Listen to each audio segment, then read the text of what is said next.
From 12 News, this is Newsmakers.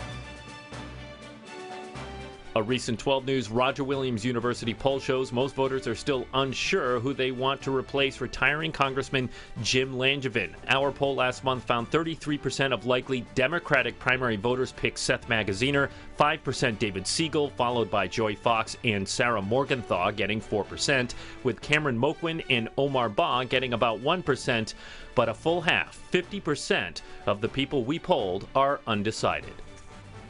Welcome to Newsmakers. I'm Tim White. Ted Nesi is off again, and joining me once again is Steph Machado from Target 12. And joining us is one of those congressional candidates, Joy Fox. She's Democratic candidate for Congress. Good morning. Welcome to the program. Thanks for having me. So look, I've read and listened to several interviews with you and noticed that when you're asked why you want to be a member of Congress, you answer by talking about your connection to Rhode Island and the 2nd Congressional District, how you went to Rhode Island College, and the different public service jobs that have connected you to the people. But I got to tell you, that doesn't really answer the question as to why you want the job. So what is it about being potentially a U.S. rep that you want it? Thank you.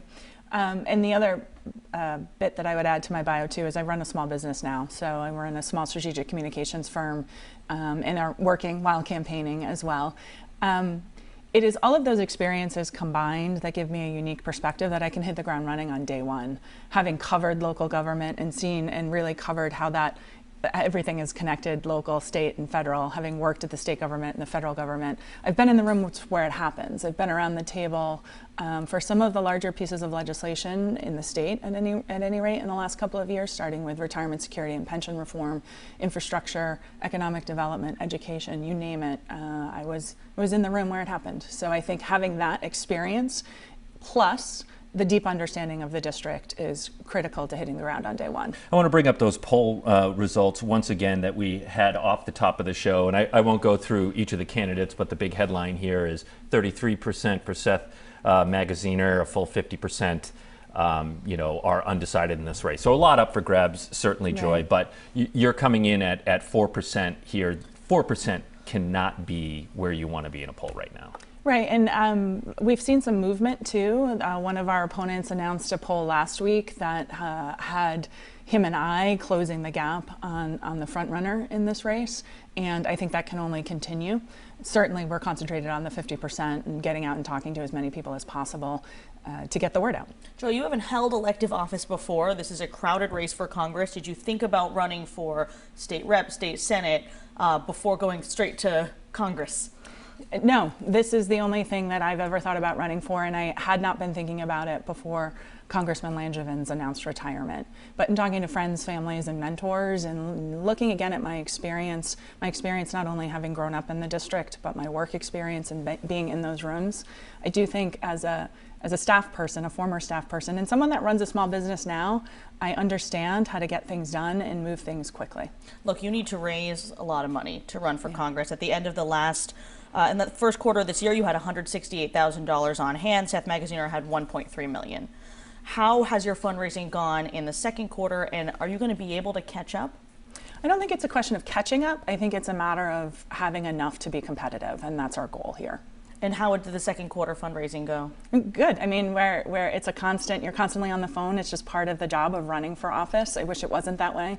I think money in politics is a problem, and we need to address that problem, and I hope to be able to do that once elected. Will you be able to raise enough money to get up on TV with ads, for example? We're working hard to be as competitive as possible. Let's talk about some policy stuff. You have repeatedly said you want to fix the gun problem once and for all. I'm curious, I'd like to hear you define what the gun problem is before we talk about what the fix might be.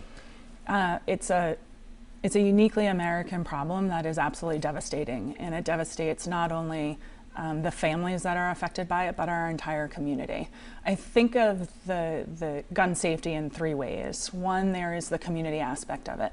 You know, we cover when it happened, you know, the moment that it happens. Everyone goes to Buffalo and goes to Texas. There is so much damage that is done to a community post the actual event that we need to do better at addressing. So that's mental health, that's community supports. It's also before the event happens. These things aren't spontaneous. These are things that either you're hearing or seeing in your community, and everyone needs to feel feel comfortable going to those in leadership, whether it be a school principal or a boss in a workplace, to say, hey, something doesn't feel right, or I saw something.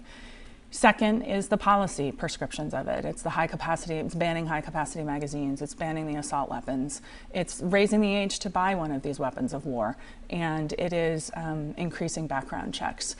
And lastly, I think too, it is about really digging into the fact that we need data to be able to move these issues even further along.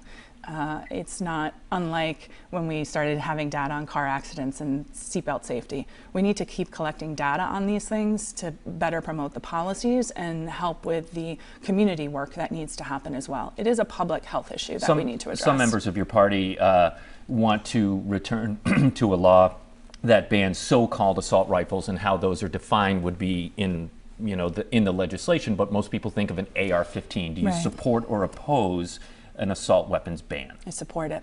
So you represent a district that is increasingly becoming more conservative relative, of course, to Rhode Island, a lot of rural areas. And so there will be a lot of people that you're asking to represent that do not agree with you on a lot of the policy issues that you laid out. I'm wondering if 12 News and Roger Williams did another poll and asked CD2 voters, if they support the policies, and for all or some of them they said no, would you abide by their wishes? It's funny that you ask it that way too. I've had conversations with some hunters. I've done various events and house parties, and they've come up and we've had conversations. We've looked each other in the eye, and I said, look, if you are a gun owner that enjoys hunting and has safety as top of mind, these are things we can agree on. And he said, you should come out to the gun club and talk to everyone. And I look forward to taking him up on that invitation at some day. I think people who follow the rules, it's not about taking away guns, it's about making our communities safer. We should all feel safe going to school and work and out this weekend, whether we're at Gatsby Days or at PVD Fest. The House passed some gun measures earlier this week, but they seem to have virtually no chance of making it through the Senate, which is closely divided. I know you're not running for Senate, but do you think the filibuster should end, allowing more bills to pass through that chamber? I think we need to do something to get rid of the gridlock there, because you're right, the House is doing its job and pushing along critical pieces of legislation, and the Senate and the Republicans in the Senate needs to stop obstructing important community safety measures. Well, I was just saying, there's a pundits think there's going to be a red wave this fall electing Republicans. The House could flip red. How would you legislate from the minority party if elected? It's still about listening and having conversations. It's still about understanding what the needs of Rhode Islanders are and going down to Washington to advocate for those. And it's working with the rest of the Rhode Island delegation to get those things done. So Congressman David Cicilline has called on expanding the number of justices on the U.S. Supreme Court from 9 to 13. Critics label that court packing. Do you support or oppose it?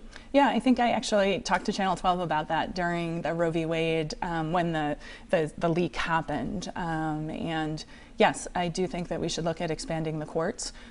Is it going to happen? Probably not. There's a lot of things, as you were just saying, the gridlock and Congress. So it will be up to Congress. Are you worried at all that will further, propel the perception that the court is politicized? If the court is politicized. I mean, it's a problem right now. Or has the Democratic Party done a terrible job at promoting judges in the U.S. District Court level and the appellate court level, and and not winning seats in the U.S. Senate? Yeah, I think this administration has pushed along many court appointments. Again, it comes to the obstructionists in Congress and the Republican Party. Where do you think you differ from your former boss, Congressman Langevin, who you are now seeking to replace in Congress? Definitely on the choice issue. I have always been pro-choice. I think the government has no business in women's health care. Similar question, but I want to know where you differ with Seth Magaziner, because he has the name recognition across Rhode Island. He's obviously a statewide office holder. How would you distinguish yourself to voters from him? I grew up in the district. I grew up in Cranston. I live in Warwick now. I absolutely love where I live. This is a matter of service for me and serving my community. I also run a small business and understand the ups and downs. It is the most exhilarating thing to run your own business. It's also terrifying. And I understand that and what that means. So it's my lived experience that I think sets me apart from the entire field here. Do you have a policy differences with him, do you think? I don't know if we have policy differences. I will say there are two things that are most important to me that Congressman Langevin worked on that I feel very strongly about continuing. One is family caregivers. He passed one of the first comprehensive pieces of legislation to take care of and improve access to family caregivers who wanted to keep their loved ones at home.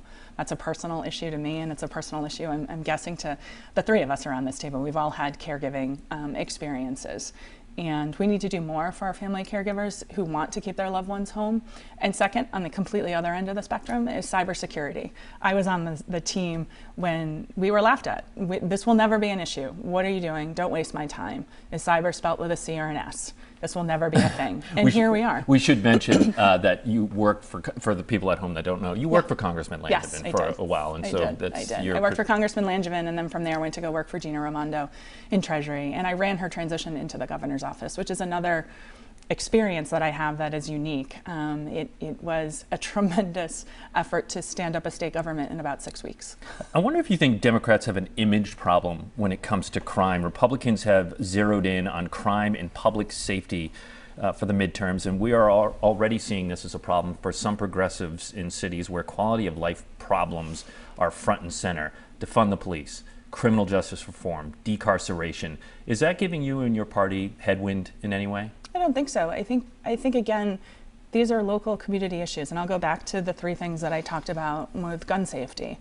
It is about bringing the community together at the local level, making sure that we are all working together, from law enforcement to community organizations to emergency room physicians and healthcare providers. Everyone has a role to play here. Then we need the data to tell the story, to support what we're seeing right in front of our faces. It's unacceptable, the gun violence in this country. It is devastating, and the long-term effects are unfathomable. And then we need to take both the community efforts and the data that we have and put together good, sound policies that keep us all safe. Joy, we are all feeling the pinch at the gas pump, the grocery store with inflation. Can you tell me something specific you would do to provide relief? There's a couple things. Obviously, this is a devastating issue as well. People are hurting. People are feeling it. I know the three of us probably filled up our tank this week and paused a little. I did. It's like $60. Yes, mine too, actually. There's a couple things here. There's the short-term part of it. I think there are things that worked during the pandemic, and you even covered it with the state budget, the child tax credit. We need to do that on the federal level as well. We need to make sure we have paid leave. We need price gouging. The House passed a price gouging bill for fuel, and it's in the Senate awaiting action. These are the things that we could do, I think, short term. I think long term, we need to, this economy will be in transition for a very long time. So what are we doing to prepare Rhode Islanders for that? And that goes back to universal pre-K, to the Pell Grant, to making sure workforce development programs and apprenticeship programs are there for people who want to participate in this economy and want to have the opportunity to live, work, and raise their families here. We have to go in a few already? seconds. I know it goes by quick, doesn't it? It really does. But if you were in Congress right now, would you be seeking to suspend the federal gas tax at all to help some folks at the pump? I think it's worth looking at, especially a holiday at least. I mean, it's all about how you're going to pay for these things, because there are trade-offs here. But we definitely need to do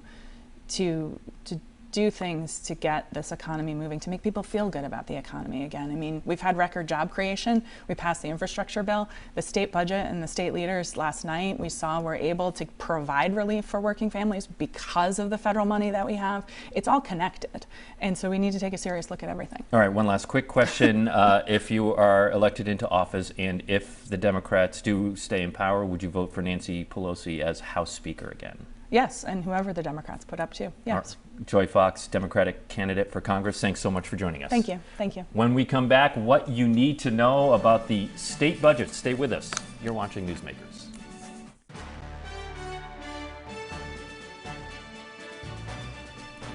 Welcome back to Newsmakers. I'm Tim White. To my right is Target 12 investigator Steph Machado, and we are joined by our colleague Eli Sherman for this Reporters Roundtable. And big headline this week, Steph, late night at the State House. You were both there very late at the State House last night. House Finance Committee passed a $13.6 billion budget proposal, which is honestly the big hurdle up at the State House. Give us a rundown of the highlights of the tax and spend plan. Yeah, so listen, I've covered a lot of state budgets. Usually they're finding ways to raise revenue and cut spending because there's a deficit. It was a totally different story this year. They had plenty of money to spend, so they did do some tax cuts, the most notably getting rid of the car tax 1 year early, which affects a lot of Rhode Islanders. They also put in a child tax credit and some other tax relief. And then they're spending the money on a whole long list of priorities, from education to housing to a number of small little new programs. They had a lot of money to work with. So they put in, for example, a pilot program to see if making RIPTA bus fares free would work. They put in a program to make fruits and vegetables cheaper for people on food stamps. So there's a lot of little programs in there, and we have a rundown on our website of all you can find in that big budget. One thing on the car tax, so it sounds like it wasn't great news for East Providence, right? Are they on a different fiscal year? Is that the deal? Yeah, so East Providence's fiscal year doesn't start till November, and they're a year behind on the 6-year car tax phase out. All the rest of us are on year 5. East Providence was on year 4. So the way the budget bill is written, East Providence is the only community that still has to send out tax bills this summer. I will say the mayor of East Providence, Bob DeSilva, told me they are trying to figure out a way to cut the car tax in East Providence this summer, just like everyone else. If that's not yet in the budget, we'll see how that works out. No, our studios are in East Providence, so I thought I'd bring that up. Yes, we care about that city. And you talked about tax cuts, but it sounded like the Republican, the GOP members of the General Assembly weren't thrilled. Yeah, the Republicans sent out a news release yesterday just slamming state leaders for not including a cut to the gas tax. They said, this announcement came on the day when gas reached $5 a gallon. Yeah. There should have been a gas tax cut. The way that Speaker Shekarchi defended that decision yesterday was, he said, look, the gas tax funds infrastructure projects. It is set aside for a lot of expenses. And RIPTA. And yes, and he noted that, gas prices fluctuate so often. They're set, gas prices are not set by the government. And so he said people might not actually notice the cut to the gas tax in their pocket as clearly as they will notice the car tax cut. They will not be getting that bill. And that, for some folks, is hundreds or even thousands of dollars. All right. Well, staying on the budget as a whole, Eli, I want to play some sound from House Speaker Joseph Shekarchi about the governor's municipal learning centers. But before we do that, unfortunately, I'm going to have you sort of define what the municipal learning centers are for people at home who don't know what it is. Yeah, you could think of them as sort of mayor-run after-school programs or early childhood education programs where students can come after school or before school, or if they need some extra learning, they can go there and receive different types of educational programs. They're completely separate from the traditional school system, so it's still within city government, but it's outside of the umbrella of education.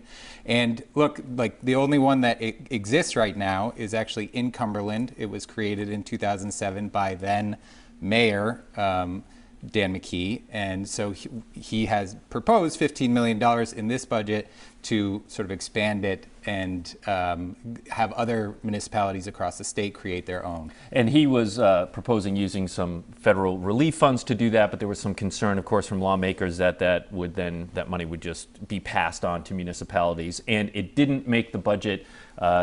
Speaker Shekarchi spiked it. He was asked why. Here's what he had to say.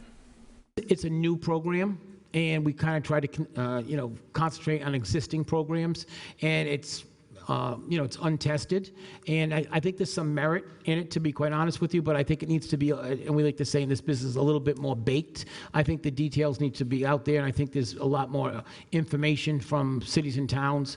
There was not a lot of interest from my colleagues in the House.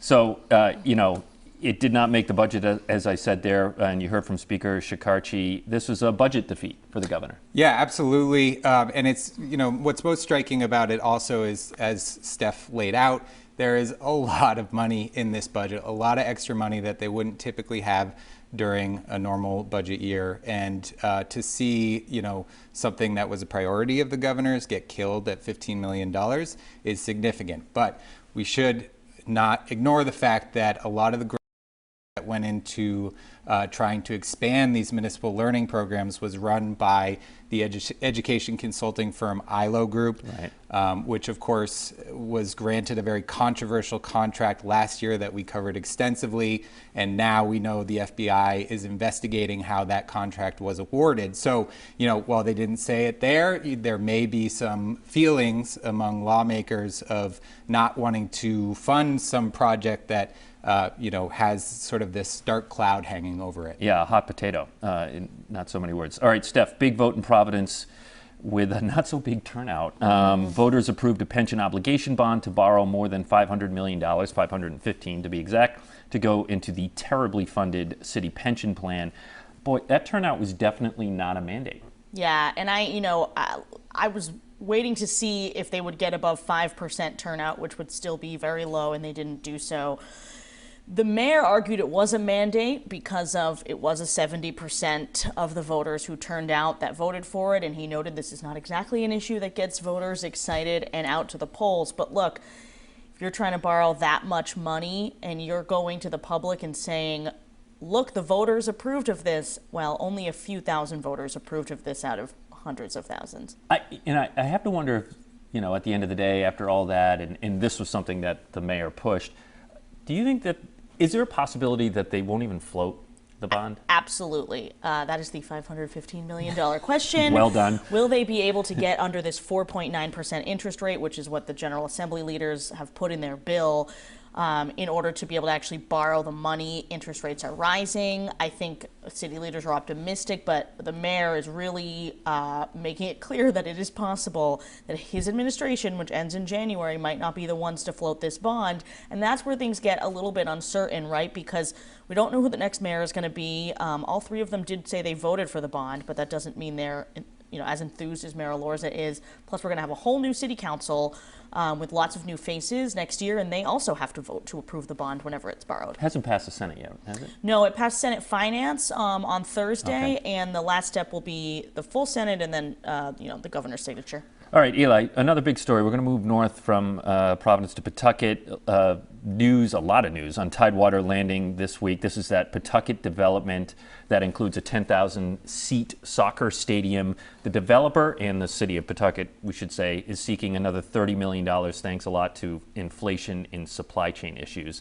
Actually, as we were walking in the studio to tape this program, there was a little bit of news on this. Yeah, I just got word from the governor's office that the commerce officials, either the ones that hold the purse strings as to whether or not to award additional state funding for the project, which is what the developer and city officials want, they are going to reconvene and consider some type of proposal or some type of idea, it sounds like, on Tuesday of this coming week.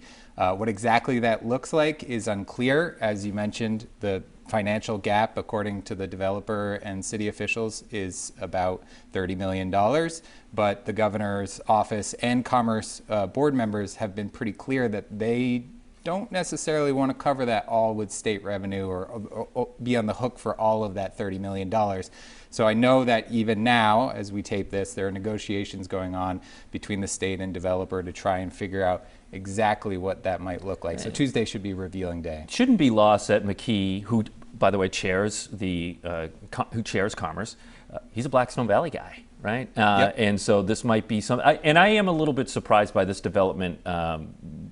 Having reported on it on, I think it was Monday, I felt like it was some cold headwinds based on what came out of the meeting on Monday with Commerce. It didn't seem to be a lot of appetite with those board members to spend more state money. Yeah, it shouldn't be lost to anyone that Pawtucket Mayor Donald Grebian was an early endorser of Governor McKee for his race of governor. And by all accounts, they're pals. So, there is sort of this odd friction that is existing right now. But look, I think state leaders look at this development and say, hey, you proposed this in 2019. You came to us with an ask then. You said you could do it with that amount of money. We gave you that amount of money. And here you are coming back to us just almost within a year of when actually the hard numbers came out, saying we need a lot more. And there may not be as big an appetite to pony up more money. And this is coming on the back of the Commerce putting up a hefty promise towards rehabilitating the Superman building in downtown Providence. So the timing for this development, which they thought maybe they had dealt with already, coming back, may be working against them in this moment. All right, this is a Reporters Roundtable. We have to get to the biggest news of the month by far. It's not even close. A new addition to the 12 News family. There she is, Samantha Ann Irene Nisi was born on May 26th. She was 6 pounds 8 ounces. She's bigger now. Ted Nisi, who is the father, and mom Kim Kalunian are doing great. And with a new Newsmakers viewer, we now have doubled our ratings, as it turns out. So I hear she's watched every episode of Newsmakers since her birth. She better not miss this one since she was in it. Congratulations, Ted and Kim. She is beautiful, and welcome, Samantha. All right, for Steph Machado, Eli Sherman, I'm Tim White. Thanks for watching. We'll see you next week on Newsmakers.